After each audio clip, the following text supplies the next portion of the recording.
Spokesman भाई प्रेम कौशल जी, बंधु जी जो सीनियर कांग्रेस लीडर है, डिस्ट्रिक्ट कांग्रेस कमेटी के सीनियर वाइस प्रेसिडेंट मौदगिल जी, जनरल सेक्रेटरी केशव कुलवी जी और शिव सोल जी ट्रेजरर हैं और भीमसेन जी सेक्रेटरी हैं डीसीसी के। आज की जो प्रेस कॉन्फ्रेंस है, प्रदेश कांग्रेस कमेटी की तरफ से सब स्पोक्समैन की जोन वाइज ड्यूटी लगी है। तो प्रेम कौशल जी हमारे सीनियर लीडर कांग्रेस पार्टी के जो इलेक्शन के कार्यक्रम हैं उसके बारे में ब्रीफ करेंगे। अब ये इन्होंने ये जो प्रेस कॉन्फ्रेंस है ये कुल्लू के बाद इन्होंने मंडी करनी है। तो बेसिकली ये मीरपुर से बिलोंग करते हैं, तो मैं इनका वेलकम करता हूँ और आपका भी स्वागत करता हूँ, क्योंकि आपने हमेशा एक बड़ा फेयर सा सहयोग दिया हमेशा। हालांकि हम आपको बड़े शॉर्ट पीरियड में इन्फॉर्म करते बंधन, आप उसको पूरी तरह परफॉर्म करते हैं। तो मैं प्रेम कौशल जी से अगली कार्रवाई के लिए आग्रह करूँगा। ज़िला कांग्रेस कमेटी के आदरणीय अध्यक्ष SR आज़ाद जी, जो मेरे बड़े पुराने मित्र भी हैं और बहुत बढ़िया काम कांग्रेस के अध्यक्ष के तौर पर यहाँ कुल्लू में कर रहे हैं। मेरे साथ यहाँ आए मंडी ज़िला से और हमारे कांग्रेस पार्टी के सीनियर लीडर सुरेंद्र बंधु जी, दिग्विजय मौदगिल जी वाइस प्रेसिडेंट ज़िला कांग्रेस कमेटी, केशव कुलवी जी महासचिव ज़िला कांग्रेस कमेटी, शिव सोहिल जी कैशियर हैं ज़िला कांग्रेस कमेटी के, भीमसेन जी सचिव ज़िला कांग्रेस कमेटी, और आज की इस प्रेस वार्ता में उपस्थित सभी हमारे प्रेस क्लब के प्रेसिडेंट आपके यहाँ के धनेश गौतम जी, और आज की इस प्रेस वार्ता में उपस्थित कुल्लू ज़िला के सभी आदरणीय पत्रकार बंधुओं, मैं आपका धन्यवाद करता हूँ, आभार करता हूँ, प्रकट करता हूँ कि आप लोग इस प्रेस वार्ता में उपस्थित हुए। आपका स्वागत भी है और आपका धन्यवाद भी है। आप लोगों के माध्यम से चंद बिंदुओं पे बात करूँगा। सबसे पहले तो मैं कुल्लू, मनाली, लाहौल और इस क्षेत्र के जो लोग हैं उनको मैं मुबारकबाद देना चाहता हूँ, बधाई देना चाहता हूँ कि एक बहुत बड़ा इतिहास में बड़ा भयंकर, दुखद और हर तरफ तबाही लाने वाला डिजास्टर आया। पूरी दुनिया ने मीडिया में हर तरफ उस तबाही के मंजर को देखा और यहाँ के लोगों ने बड़ी बहादुरी के साथ, बड़े संयम के साथ उस आपदा का, उस डिजास्टर का सामना किया। और आज मुझे खुशी है इस बात की कि इतनी बड़ी त्रासदी से उबर कर आज सामान्य जनजीवन यहाँ जो है वो आरंभ हो चुका है और लोगों को अपनी सामान्य जीवन यापन करते हुए बहुत प्रसन्नता हो रही है, बहुत खुशी हो रही है। आपदा में जिन लोगों का नुकसान हुआ, जिन लोगों की ज़िंदगियाँ गई, उनके प्रति संवेदना प्रकट करता हूँ। और हमारी सरकार ने उस ट्रेजेडी में, उस आपदा में, उस डिजास्टर में जो प्रभावित लोग थे उनके साथ पूरी सहानुभूति के साथ और मजबूती के साथ उस आपदा से बाहर उनको निकालने का काम किया। वो किसी से छुपा नहीं है। ऐतिहासिक त्रासदी थी और उस ऐतिहासिक त्रासदी में मुख्यमंत्री ने, प्रदेश की सरकार ने और हमारे लोक निर्माण मंत्री विक्रमादित्य सिंह जी ने, जो प्रत्याशी भी हैं यहाँ से हमारे पार्टी के इस क्षेत्र के लिए, सुंदर सिंह ठाकुर, तमाम मंत्रिमंडल के सदस्य, हमारी सांसद प्रतिभा सिंह जी और पूरी सरकार ने, पूरी सरकारी मशीनरी ने उस आपदा की घड़ी में लोगों को राहत देने का काम किया, लोगों को बाहर निकालने का काम किया। अब चुनाव हैं, मैं चुनावों के दृष्टिकोण से ये बात नहीं कर रहा हूँ कि हमने क्या किया। ये मेरा एक यहाँ के लोगों के प्रति कंसर्न था जो मैंने व्यक्त किया, और जो हमारी पार्टी ने, हमारी सरकार ने किया किसी से छुपा नहीं है। सरकार को और मुख्यमंत्री को, नीति आयोग और यहाँ तक के कई IMF जैसी महत्वपूर्ण संस्थाएं जो हैं वो भी एक अच्छे काम के लिए उनको बधाई दे चुकी हैं, मुबारकबाद दे चुकी हैं, प्रशंसा कर चुकी हैं। अब चुनाव हैं लोकसभा के, और इन लोकसभा चुनावों में कांग्रेस पार्टी ने विक्रमादित्य सिंह जी को अपना जो प्रत्याशी है वो बनाया है। भारतीय जनता पार्टी से सीनियर तारिका कंगना रनौत जी हैं। चुनाव का प्रचार अब जोर पकड़ चुका है। आज कंगना जी का नामांकन है। अब फैसला ये होना है कि यहाँ के लोग चाहते क्या हैं। कंगना जी भी कह रही हैं कि मैं यहाँ की बेटी हूँ। मनाली में कहती हैं घर बनाया, मैंने नहीं देखा, आपको तो पता होगा इधर कहीं उन्होंने अपना आलीशान घर बनाया है, तो वो कहती हैं कि मैं वहाँ की भी रहने वाली हूँ। लेकिन एक छोटी सी बात है, कहावत है, a friend in need is a friend in deed. मित्र वो जो विपत्ति में काम आए। तो बहुत बड़ा डिजास्टर हुआ, बहुत बड़ी आपदा आई, और सबसे ज़्यादा प्रभावित क्षेत्र उस आपदा में जो था वो आपका कुल्लू, मनाली और उसके बाद आप मंडी को कह सकते हैं। सबसे ज़्यादा जो जिंदगियों का नुकसान हुआ आपके इधर हुआ। सबसे ज़्यादा जो प्राइवेट प्रॉपर्टी और गवर्नमेंट प्रॉपर्टी का लॉस हुआ वो आप लोगों के इधर हुआ। तो चुनाव लड़ना तो ठीक है, हर किसी का शौक़ हो सकता है, हर कोई सांसद बनना चाहता है, हर कोई विधायक बनना चाहता है, हर कोई मंत्री बनना चाहता है, अच्छी बात है, हर किसी का स्वागत है, हर किसी को राजनीति में आने का अधिकार है। लेकिन कुछ लोगों के प्रश्न भी होते हैं जिन्होंने वोट देने हैं, या राजनीतिक पार्टियां जब चुनाव अपने प्रत्याशी उतारती हैं तो निश्चित तौर पर जो है वो पिछली जो कार्यप्रणाली है उसकी भी चर्चा लोग भी करते हैं, पार्टियां भी करती हैं। तो मेरे कुछ सवाल हैं कंगना जी से और भारतीय जनता पार्टी से। कंगना जी से मेरा ये सवाल है कि बहुत बड़ी सेलिब्रिटी हैं और फिल्म जगत में उन्होंने, मेरी तो पड़ोस से हैं, मेरे घर भोरंज में है, उनके भामला में, तो मेरा 8 किलोमीटर का डिस्टेंस है उनके घर का और मेरा। तो मैं उनके परिवार को अच्छी तरह से जानता हूँ। कंगना जी बहुत अच्छी अभिनेत्री हैं, इसमें कोई दो राय नहीं है, फिल्मों में बहुत अच्छा काम किया है। लेकिन अब चुनाव लड़ने के लिए आई हैं और आपदा को, डिजास्टर का समय निकले को बहुत समय नहीं हुआ है, और हजारों करोड़ रुपए का एम्पायर है कंगना रनौत जी का। हम जानना ये चाहते हैं कि वो राजनीति में आई हैं, स्वागत है, लेकिन जब इस क्षेत्र के लोग खून के आंसू रो रहे थे, दर्द से करा रहे थे, हर तरफ तबाही का मंजर था और सब लोग जो थे भयभीत थे, एक घड़ी का पता नहीं चल रहा था कि अगले क्षण में क्या होगा। उस मंजर में, उस दौर में, मैंने शुरू में कहा है, a friend in need is a friend in deed. तो उस वक्त कंगना जी कहाँ थी? और उस दुखद दौर में भी कंगना रनौत ने बॉम्बे से कहा कि जो इसमें रिलीफ देने वाला जो सिस्टम है, अकाउंट है गवर्नमेंट का, उसमें पैसे नहीं जा रहे।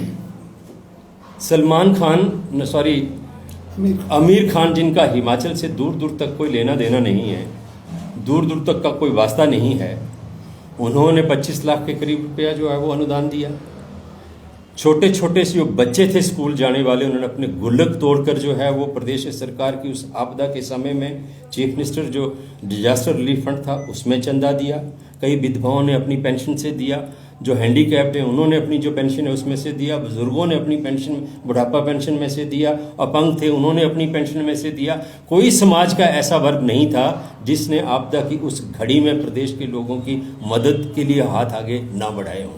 लेकिन कंगना रनौत, जिनका हजारों करोड़ रुपए का एम्पायर है, उन्होंने ये कहा कि गवर्नमेंट के अकाउंट में पैसे ट्रांसफर नहीं हो रहे हैं। ये फिल्मी स्टाइल है।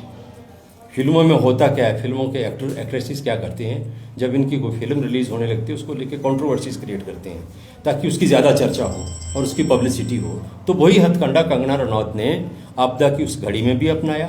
इन्होंने पब्लिसिटी लेने की कोशिश की, मदद नहीं की, पब्लिसिटी लेने की कोशिश की और सरकार को बदनाम करने की कोशिश की। तो उसमें भी इन्होंने एक हिमाचल की और इस क्षेत्र की बेटी होने का जो दायित्व है उसको नहीं निभाया। हालांकि वो सामर्थ्य थी कर सकती थी।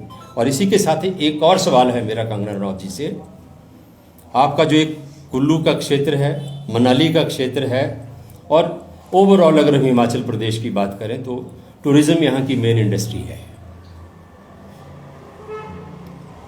और ये जो आपका एरिया है, कुल्लू मनाली का एरिया है, यहाँ तो टूरिज्म के आधार पर और आपकी जो हॉर्टिकल्चर है उसके आधार पर ही आप लोगों की जो इकोनॉमी है वो ज़्यादा निर्भर करती है।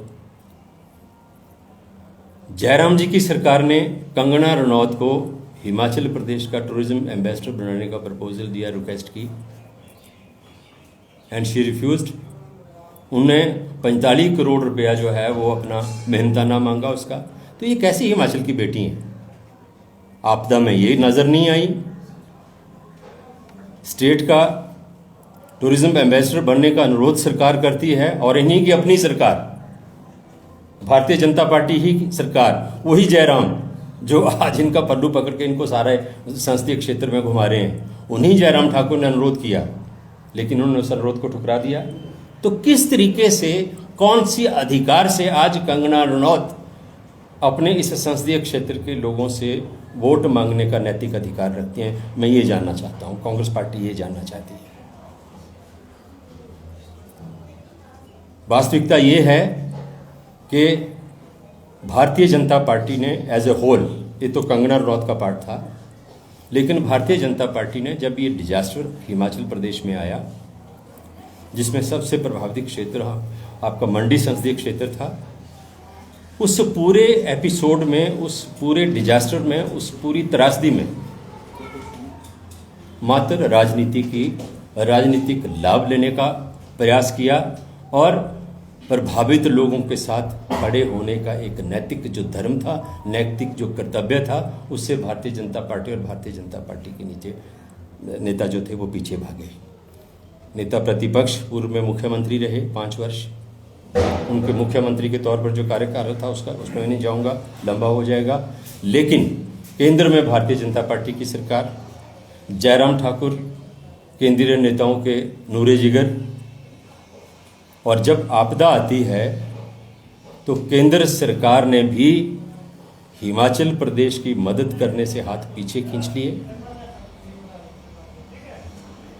और कांग्रेस पार्टी की सरकार जब विधानसभा के अंदर एक संकल्प पत्र लेके आती है कि हिमाचल प्रदेश के इस अभूतपूर्व और ऐतिहासिक डिजास्टर को राष्ट्रीय आपदा घोषित किया जाए, उस संकल्प पत्र के भी खिलाफ भारतीय जनता पार्टी का विधायक दल खड़ा होता है विधानसभा के अंदर, उसका भी समर्थन नहीं करता है। अगर राष्ट्रीय आपदा शब्द से इनको ऐतराज था, दिक्कत थी, उस संकल्प पत्र में संशोधन का प्रस्ताव ला सकते थे, ये कह सकते थे कि विशेष पैकेज दिया जाए।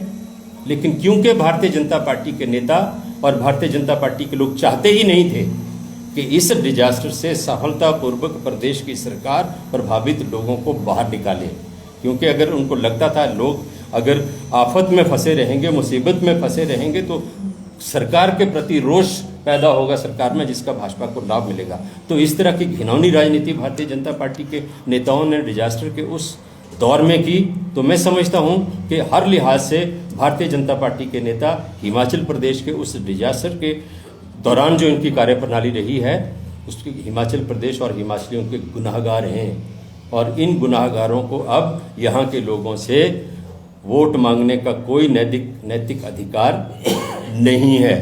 और कंगना रनौत को तो जयराम जी लेके क्यों आए राजनीति में? वास्तव में आपने देखा पूरे हिंदुस्तान के अंदर जो भारतीय जनता पार्टी के बड़े नेता हैं, उनको इनके केंद्रीय कमान ने चुनाव में खड़ा किया, और यहाँ से जयराम जी का भी नाम चल रहा था। तो जब जयराम जी को लगा कि यहाँ से विक्रमादित्य कैंडिडेट हो सकते हैं कांग्रेस पार्टी के, तो घबराए। और दूसरी बात ये होता है कि इंसान को अपने कर्म जो हैं वो भी कुचोटते हैं। उनको पता था कि हिमाचल प्रदेश के डिजास्टर के दौरान उन्होंने नेगेटिव पॉलिटिक्स की है, जिसका खमियाजा उनको भुगतना पड़ेगा। इसलिए उन्होंने डर के मारे खुद को बचाने के लिए कि मुझे लोकसभा का इलेक्शन न लड़ना पड़े, कंगना रनौत को आगे किया। लेकिन आज स्थिति क्या हो गई? आज बड़ी सबसे ज़्यादा विचित्र स्थिति अगर आज हिमाचल प्रदेश की राजनीति में किसी की है तो मैं समझता हूँ वो जयराम ठाकुर जी की है। आज एक पोस्टर निकला है कंगना रनौत का, आज नॉमिनेशन है उनका, उन्होंने एक पोस्टर निकाला है और उस पोस्टर में से जयराम ठाकुर गायब है। ऊपर नरेंद्र मोदी, अमित शाह और नीचे कंगना रनौत। तो अब स्थिति ये बनती जा रही है धीरे धीरे कि जयराम ठाकुर सीन से बाहर होते जा रहे हैं। ना केवल जयराम ठाकुर, कंगना रनौत ने तो भारतीय जनता पार्टी के जो राष्ट्रीय अध्यक्ष हैं जेपी नड्डा, उनको भी अपने पोस्टर में जगह देना उचित नहीं समझी। और कंगना रनौत का जो व्यक्तित्व है, उनकी जो बातें हैं वो इस तरीके की हैं कि हिमाचल प्रदेश के भारतीय जनता पार्टी के तमाम नेताओं को वो मुसीबत में डालने वाली हैं, मुश्किल में डालने वाली हैं।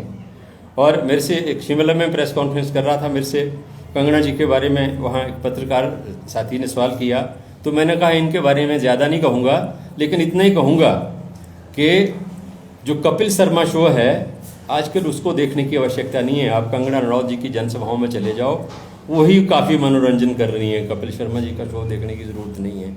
जिस तरीके की ये बातें करती हैं, हिमाचल के ना इनको इतिहास का पता है, हिमाचल तो छोड़िए इनको देश के इतिहास का पता नहीं है, हिमाचल की ज्योग्राफी पता नहीं है। जाहू और भांबड़ा का डिस्टेंस बोलती हैं, ये जाहू है, वो ये यहाँ से हॉस्पिटल जितना आपका है इतना जाहू और भांबड़ा का डिस्टेंस है। तो उनको अपने घर से जाहू का डिस्टेंस पता नहीं है। मेरा कहने का मतलब है कि ना वो हिमाचल में रही हैं, बचपन में हिमाचल से यहाँ से घर से चली गई थी, वो हिमाचल में रही नहीं है।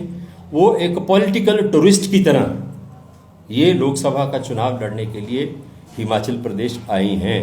और मैं एक चीज़ जिम्मेदारी के साथ कहना चाहता हूँ कि जो प्रदेश की जनता है और इस लोकसभा क्षेत्र की जो जनता मतदाता हैं, वो इस चीज़ को भली प्रकार जानते हैं कि अगर हम तुलना करें विक्रमादित्य सिंह की और कंगना रनौत की राजनीतिक तौर पर, तो मैं समझता हूँ कंगना रनौत विक्रमादित्य के समक्ष कहीं नहीं टिकती, कहीं नहीं ठहरती। आज आप प्रदेश के किसी कोने में चले जाएं, हर कहीं आपको वीरभद्र सिंह के नाम का पत्थर लगा हुआ मिलेगा, शिलान्यास का उद्घाटन।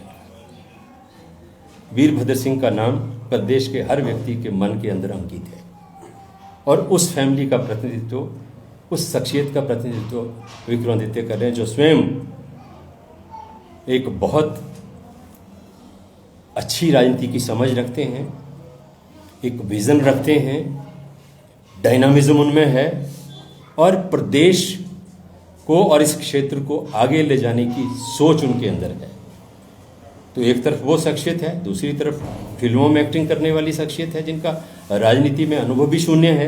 राजनीति में हर क्षेत्र के लोग आ सकते हैं। मैं ये नहीं कह रहा हूँ कि फिल्म इंडस्ट्री का कोई व्यक्ति राजनीति में नहीं आ सकता, आ सकता है, लेकिन मैं समझता हूँ कि अगर उनको राजनीति में आने का शौक है तो ये लोकसभा का चुनाव उनके लिए एक अनुभव लेने का एक मौका हो सकता है। लेकिन वो विक्रमादित्य के समक्ष उनकी शख्सियत कहीं नहीं टिकती।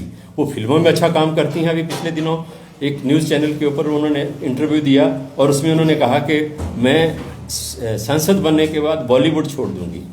और साथ ही उनका एक वीडियो ये भी चलता है कि बड़ा मुश्किल है, मेरी बहुत सी जो मूवीज़ हैं वो पेंडिंग हैं, छोड़ना मुश्किल है। एनीवे, मैं उसको डिस्प्यूट नहीं करूँगा, वो छोड़ें जाएँ, लेकिन लोग ये फैसला ज़रूर करेंगे कि ये जो दो प्रत्याशी हैं विक्रमादित्य सिंह और कंगना रनौत, इनमें से कौन क्या भूमिका निभा सकता है। तो सांसद के तौर पर, एक लीडर के तौर पर तो भूमिका विक्रमादित्य निभा सकते हैं, इस चीज़ को लोग भली भांति जानते हैं, तो उन्हीं को मौका देंगे। और कंगना रनौत के विषय में लोगों को पता है कि अच्छी अभिनेत्री हैं, फिल्मों में अच्छा काम करती हैं, तो इनको बॉलीवुड भेजने का ही काम करेंगे, मैं समझता हूँ संसदीय क्षेत्र के नेता।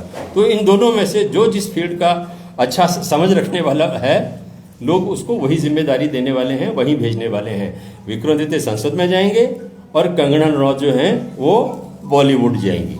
तो यही मुझे आप लोगों से कहना था। आप लोगों की तरफ से अगर कोई सवाल हो तो मैं कोई बड़ी राष्ट्रीय स्तर की बातें नहीं करना चाहूँगा, क्योंकि इस संसदीय क्षेत्र में मैं इसी संसदीय क्षेत्र की और इन्हीं दोनों की बात करना चाहता था। बाकी विशेषकर मैं ये ज़रूर मैं कहूँगा कि ठाकुर जयराम जी का भी संबंध इसी संसदीय क्षेत्र से है। तो ठाकुर जयराम एक टोटली जिसको कहते हैं कि कंफ्यूज लीडर है। सत्ता से जाने के बाद मुख्यमंत्री की कुर्सी एक तो उनको मिलनी नहीं थी, वो बाय डिफ़ॉल्ट चीफ मिनिस्टर बने, धूमल नहीं हारते तो वो मुख्यमंत्री कभी नहीं बनते। तो वो जब बन गए तो अब उनको मुख्यमंत्री पद के बिना बड़ी दिक्कत होती है। उनको समझ नहीं आता कि ये पद मेरे पास से चला क्यों गया, छीन क्यों गया। उनको ये नहीं समझ आती। लोकतंत्र है, लोगों ने आपको बेदखल किया है इस कुर्सी से। तो वो कई तरह की इस तरह की बातें करते हैं जो मैं समझता हूं कि एक नेता प्रतिपक्ष के तौर पर बहुत गैर जिम्मेदाराना व्यवहार उनका रहा है हिमाचल प्रदेश के अंदर।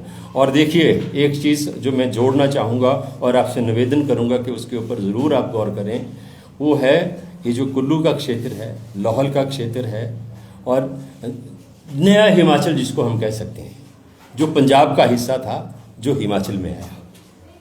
आज कुल्लू ने इतनी तरक्की की है, लाहौल ने इतनी तरक्की की है। अगर हम लोग, हमीरपुर का मैं हूँ, हमारा एरिया भी आपके साथ ही नए जब बड़ा हिमाचल बना तो उसमें मर्ज हुआ था। अगर हम आज पंजाब में होते, क्या हम लोग इतने समृद्ध होते? जहाँ हम तरक्की के मुकाम पे पहुँचे हैं, क्या हम कभी पहुँच पाते? एक जैसे होता है ना, पानी की स्कीम होती है और उसमें जो टैलेंट के विलेजेस होते हैं, गांव होते हैं, घर होते हैं, वहाँ पानी नहीं पहुँचता है तो बहुत कम सप्लाई आती है। तो वो स्थिति हमारी होती है। तो कांग्रेस पार्टी ने ये बहुत बड़ा काम इन क्षेत्रों के लिए किया है, जो हिमाचल में इनको पंजाब से अलग करके हिमाचल में मिलाया। तो हमारी एक अलग पहचान है, हमारी संस्कृति की एक अलग पहचान है। और एक चीज़ और मैं जोड़ना चाहूँगा जिसके लिए मैं आपकी तवज्जो चाहूँगा, क्योंकि हमारे यहाँ भी जो पीछे गवर्नमेंट टॉपल करने की अटेम्प्ट हुई हिमाचल प्रदेश में, उसमें हमारे हमीरपुर के भी विधायक हैं, ऊना के भी हैं, आपके यहाँ से भी आए, गांधी टोपी लगाते हैं गांधी, और गांधी के टोपी के नीचे छुपे हुआ गॉडसे मैं उसको कहूँगा, वो आपके यहाँ भी है पड़ोस में, लाहौल से। इतनी बेईमानी, इतनी गद्दारी, इस तरीके से ज़मीर को बेचना कि पिछले दिन आपके अपने चुनाव क्षेत्र में, आपके अपने ज़िले में माननीय मुख्यमंत्री महिलाओं को जो पेंशन देने की स्कीम थी वो आपके चुनाव क्षेत्र से पूरे हिमाचल की उसको लॉन्च कर रहे हैं। आपके ज़िले की और आपके चुनाव क्षेत्र की तमाम महिलाओं को महिला सम्मान निधि योजना का शुभारंभ कर रहे हैं। आप उसमें खड़े फूल मालाएं पहन रहे हैं, पहना रहे हैं, और अगले दिन आप भारतीय जनता पार्टी के हेलीकॉप्टर में सवार होकर पंचकुला जा रहे हैं। इतने बेईमान और इतना काला दिल किसी का हो सकता है, इसकी कल्पना नहीं की जा सकती। एक तरफ आप गांधी की टोपी पहनते हैं, दूसरी तरफ आप गॉडसे की भूमिका निभाते हैं। तो मैं समझता हूं कि ये एक ऐसा गद्दार और बेईमान व्यक्ति है जिसके प्रति लाहौल स्पीति के लोग जो हैं वो आने वाले जो चुनाव हैं उनमें इंसाफ करेंगे। कांग्रेस पार्टी ने एक महिला को, ट्राइबल महिला को प्रत्याशी बनाया है, जो एक बहुत बड़ा क्रांतिकारी कदम है, क्योंकि महिला सम्मान निधि की योजना की शुरुआत भी हमारी सरकार ने लाहौल स्पीति से की, और शेड्यूल्ड ट्राइब महिला को टिकट देकर पार्टी का प्रत्याशी बनाकर एक क्रांतिकारी कदम जो है इस दिशा में हमारी पार्टी ने उठाया। तो मैं समझता हूं कि लाहौल स्पीति के जो मतदाता हैं इस गद्दार को भी सजा देंगे, पीठ में छुरा घोंपने वाले को भी सजा देंगे, और जिसने जनमत का और लाहौल स्पीति के जो मतदाता हैं उन्होंने जो जनादेश दिया था उसका भी अपमान किया है, तो उसको भी सजा देंगे। और इस क्षेत्र के लोग एक महिला नेत्री को निश्चित तौर पर जो है वो विधानसभा में भेजकर जो है तो एक ट्राइबल महिला को यहाँ का प्रतिनिधित्व करने का मौका देंगे। आप लोगों की तरफ से कोई सवाल हो तो आप पूछ सकते हैं, मुझे इतना ही आप लोगों से कहना है। Thank you.